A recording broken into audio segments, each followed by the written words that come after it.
Pixar and DreamWorks have created some legendary animated villains, so today we're putting them head to head to see which studio delivers the most dangerous baddies. The first fight brings us two characters with very similar beginnings. On one side, we have Syndrome from Pixar.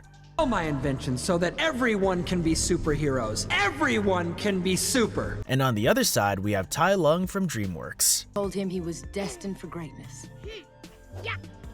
It was never enough for Tai Lung. Both characters start with talent and ambition, but both desperately want approval from someone they admire, and both get betrayed and ignored. The Syndrome begins with a kid named Buddy who idolizes Mr. Incredible. The guy is extremely smart and builds gadgets that allow him to imitate superhero powers.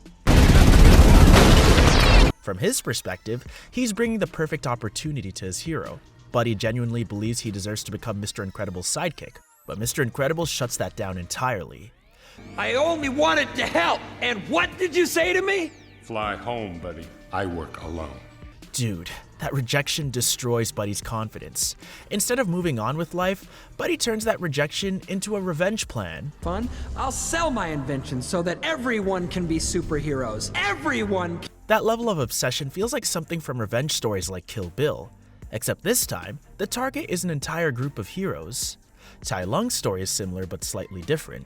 Tai Lung grows up training with Master Shifu and spends most of his life mastering Kung Fu. Shifu constantly praises him and convinces him that he is destined to become the Dragon Warrior.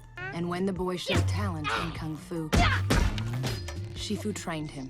Everything collapses when Master Oogway refuses to give him the Dragon Scroll because he senses darkness in his heart and decides he cannot allow Tai Lung to hold that power.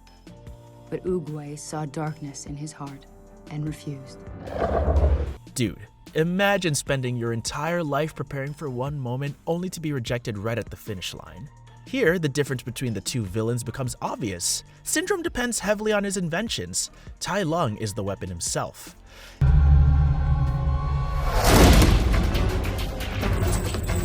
When he escapes prison, he does it using nothing but skill and timing. That moment feels like something straight out of The Matrix or a hallway fight from John Wick. Syndrome's revenge plan becomes darker as the story continues.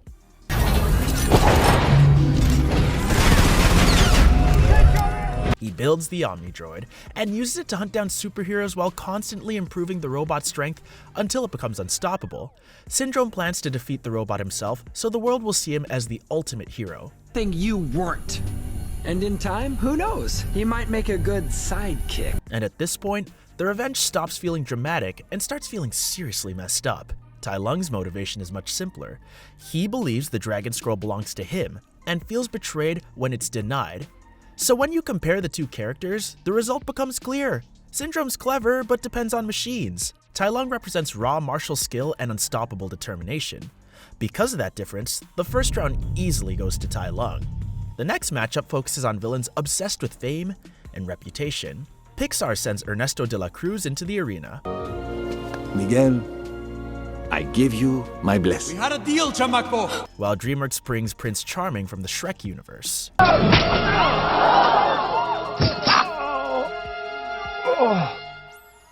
Ernesto begins as a legendary musician. People love his songs, his concerts fill stadiums, and the world sees him as a cultural icon.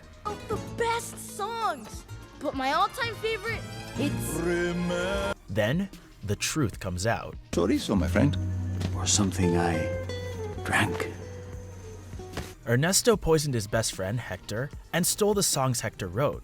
Dude, that betrayal alone feels similar to ruthless rise to power stories like Scarface. Charming! Prince Charming works differently. He constantly tries to present himself as a heroic royal figure who deserves the throne. The problem is that he rarely backs up those speeches with real action. Some gender-confused wolf telling him that his princess is already married. Much of his plan depends on his mother doing the difficult work. And let's be real here, relying on your mom to run your villain strategy doesn't exactly make you intimidating. Ernesto, on the other hand, acts quickly when his reputation is threatened. Hector tries to leave with his songs, and Ernesto poisons him without hesitation. Prince Charming eventually captures Shrek, but decides to stage a dramatic performance instead of finishing the job.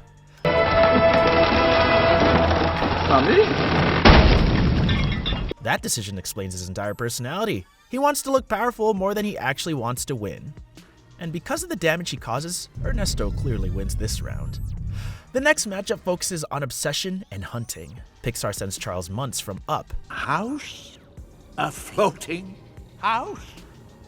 Versus DreamWorks. They respond with Grimmel the Grizzly from How to Train Your Dragon.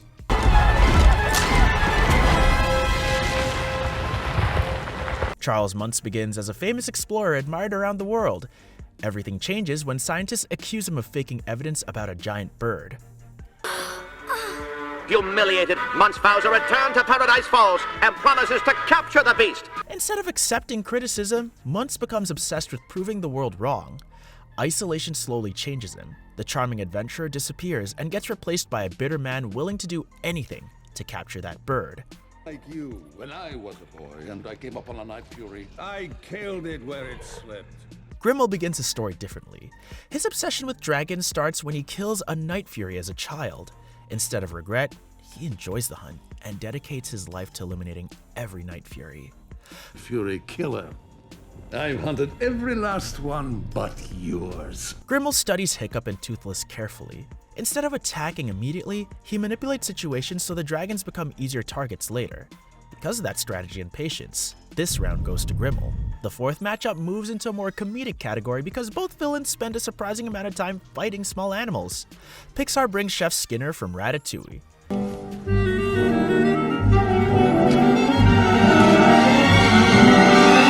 While DreamWorks introduces Ken from B-Movie.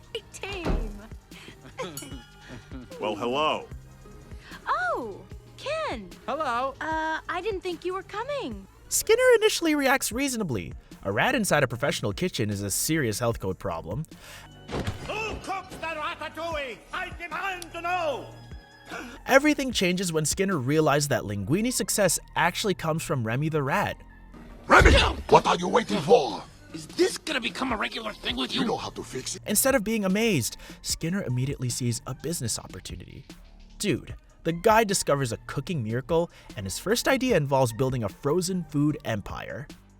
Why does his life have any less value than mine? Is that your Ken starts from a relatable position. A talking bee suddenly appears and begins bonding with his girlfriend. Eventually, jealousy pushes him into chasing Barry around the house.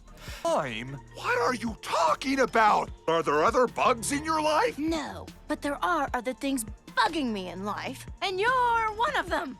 Ken mostly reacts emotionally. Skinner actively plans ways to capture Remy and control the restaurant.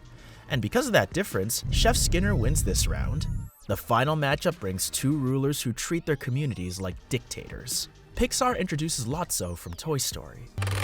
I thought I heard new voices.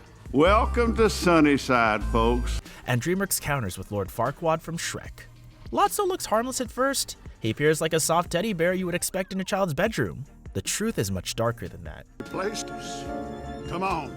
No, she only replaced you. She replaced all of us. After being replaced by his owner, Lotso loses faith in love and loyalty. That emotional wound pushes him to create a strict system inside Sunnyside Daycare where new toys suffer while older toys live comfortably.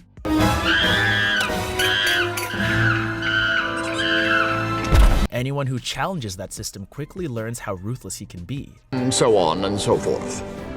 Some of you may die, but it's a Lord Farquaad presents his cruelty openly. He treats his citizens as disposable tools and openly admits sacrifices may be necessary. Lotso, however, controls people psychologically. His calm voice and friendly attitude convince the toys to trust him before revealing his true nature. Push it! Where's your kid now, Sheriff?